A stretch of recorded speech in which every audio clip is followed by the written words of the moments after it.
Bonjour tout le monde et bienvenue au Mon Corvo, voici Kitaro. Et voici Kamal Tero. Et en vidéo assez spéciale aujourd'hui, on va vous raconter l'histoire assez dingue de deux frères qui vivaient à la campagne et qui ont réussi à parler avec Eiichiro Oda, ses éditeurs. Et waouh. Alors les amis, cette vidéo elle va être très franche, on va vous expliquer un petit peu tout ce qui s'est passé. Ça va être de la transparence, vous savez, de la vérité du Mon Corvo, qu'on l'aime ou qu'on l'aime pas, parce que je pense qu'il faut que des choses soient dites. Et ce qui est très émouvant là-dedans, c'est qu'en fait ce qu'on va vous dire, ce qu'on va vous raconter, c'est juste une news One Piece, comme on a l'habitude de le faire, on va vous raconter l'actualité de One Piece, sauf que cette fois-ci, la chose qui me dépasse totalement et que je pense que je réalise pas encore aujourd'hui, c'est que cette news en fait elle sera sur nous.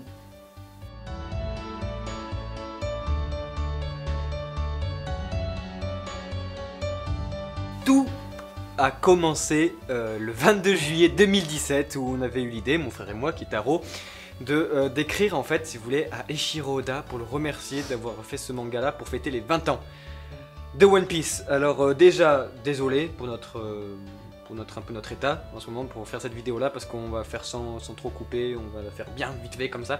Le 22 juillet 2017 on avait eu l'idée d'écrire à Eiichiro Oda et on vous avait demandé de participer pour rassembler tous les cadeaux de tous les Français pour montrer l'amour en fait de la communauté francophone à Oda en fait. C'était un projet extrêmement ambitieux parce que c'était à une échelle qui n'a jamais été faite en fait et Carrément, ça a été quelque chose d'assez extraordinaire. Il y a eu des centaines de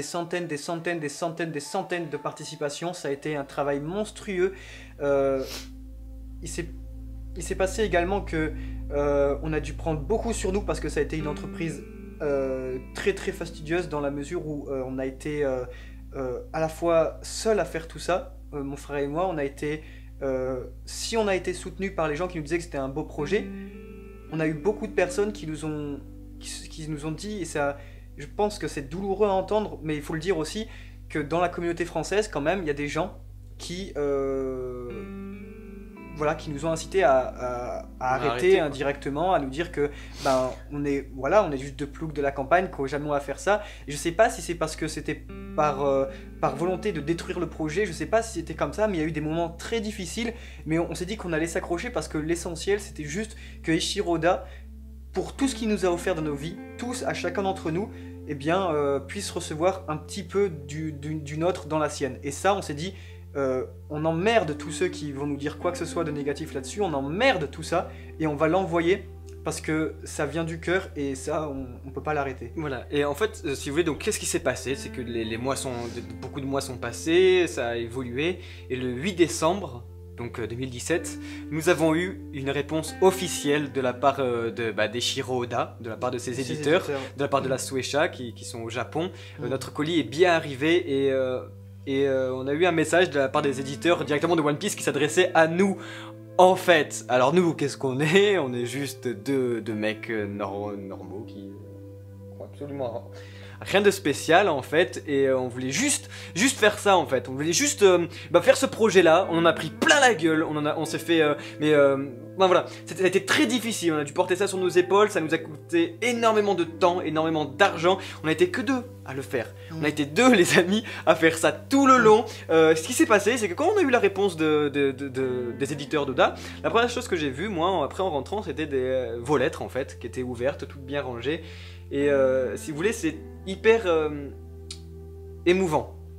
Parce que de voir toutes ces enveloppes là, de voir tous les colis, de voir que je me revoyais en fait, carrément le faire, ce truc là, l'envoyer d'ici en France. C'était du sur-mesure et on avait fait ça bien, pour de vrai on a pris beaucoup de temps, on avait vraiment voulu le décorer, le custom à l'intérieur c'est magnifique, il y a la petite lettre rouge au sommet, tous vos trucs sont emballés. Et en fait, ce qui s'est passé, on va vous raconter un peu des behind the scènes parce que c'est le plus intéressant je pense. Enfin, il y a eu un problème au niveau de la poste internationale, la douane internationale qui m'a contacté, qui m'a dit que le colis ne pouvait pas être livré, qu'il sera bloqué au Japon, etc. Parce que je sais pas, il était trop gros, je sais pas quoi. Et du coup, ce qui s'est passé, c'est que j'ai décidé de me battre, mais genre jusqu'au bout, pour le faire. C'était difficile parce que Kamal il était pas là. On était séparés sur le coup. On avait du mal à se communiquer et étant donné qu'on était faut le dire, hein, on était les 2 seules personnes qui partagions le projet. Et au final, je me retrouvais tout seul à le faire. Alors j'ai été entouré de personnes extraordinaires qui m'ont soutenu. Et pour ça, j'aimerais remercier 3 personnes en particulier. C'est déjà Shiro pour ton soutien sans arrêt en fait, et de faire relativiser les choses, de comprendre la situation quand c'est difficile. Merci beaucoup Barry, merci beaucoup Grégory Vignon qui a reçu 1 millier de lettres chez lui pour faire en sorte qu'elles puissent être envoyées chez Eiichiro Oda en personne. Et enfin, merci énormément à la toute dernière personne qui a été avec moi jusqu'à la toute fin, c'est Jimmy qui m'a aidé à traduire à la volée des messages pour les éditeurs et qui nous a permis de faire une campagne de pub sans précédent sur Twitter, quelque chose qui a été absolument incroyable. Ce qui s'est passé sur Twitter en fait, c'est que la France entière était avec nous ce jour-là, le vendredi 8 décembre, des sportifs de haut niveau, Pierre Ambroise, qui nous ont retweeté. On a eu carrément McFly et Carlito qui ont parlé de nous, qui ont retweeté. Il y a eu un rassemblement tout simplement dingue, parce que c'était pas pour le Mont Corvo, pour cette chaîne-là, mais c'était pour One Piece en fait. Parce que on a lancé une petite étincelle, on a montré quelque chose, et vous tous, vous avez pris ça, et au lieu de l'étouffer, vous l'avez magnifiée en fait. Elle est devenue immense, il s'est passé quelque chose qui nous a totalement dépassé. Et on n'aura jamais les mots en fait, si vous voulez, pour vous remercier. On n'aura jamais, on fait juste cette vidéo là. Non, parce que... quand même aussi les remerciements pour ça, parce que si on a eu, je pense que, je suis désolé, mais pour l'ego c'est quand même extrêmement difficile de le contenir pour ce qui s'est passé, mais si je pense qu'on peut être fiers de nous deux, on a eu à la toute fin, au tout dernier moment et au moment crucial où tout se jouait, un élan solidaire incroyable de la part de plusieurs youtubeurs, d'influenceurs, de champions du monde accessoirement. Ça a été dingue. Du coup, un message important qui me tient à cœur, c'est adressé à la chaîne Doll Blue Channel qui on avait discuté un petit peu avant, on avait mis quelques petites choses au clair et qui au final a su participer grandement, et leur influence, je sais qu'elle est importante, et au final ça a été un très très beau moment qu'on a tous partagé, parce que il a suffi qu'il y ait une personne puis une autre, et au final ça a créé une cohésion. Il y a eu,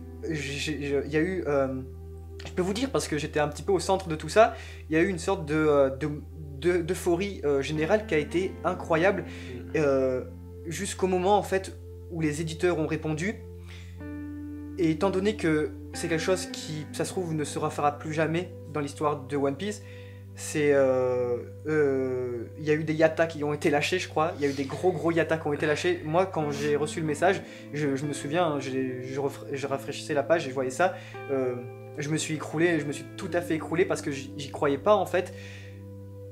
Voilà, ils ont même répondu en japonais, ils nous ont consacré 2 messages, ce qui est absolument extraordinaire en fait. Un deuxième message en japonais qui disait en fait qu'ils avaient reçu énormément de messages de la part des Français qui comprenaient pas pourquoi, et qu'au final ils avaient vu le message qu'ils avaient vu le colis arriver, et que du coup ils pigeaient que c'était un très gros colis. Et ça je suis content, parce que je pense que la question qu'on s'est posée le plus c'était est-ce que ce colis il est gros quand même, malgré qu'il fasse plus grand que ma taille. Je me disais quand même, est-ce que pour Eiichiro Oda c'est important ça, et l'éditeur a dit c'est un gros colis, un gros cadeau, un grand cadeau.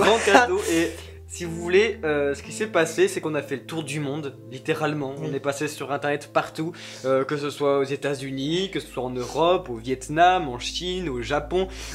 Pendant une journée, tous les fans de One Piece ont connu ce projet-là, ont été au courant de la force des Français, de la force de ce que vous êtes capables de faire. Et on a juste prouvé au monde entier en fait que, désolé quoi, c'est juste les Français les meilleurs, les francophones les meilleurs, et qu'on est les seconds bouffeurs quand même de manga dans le monde après le Japon, et que ça y est, ça devient, voilà, on le montre enfin.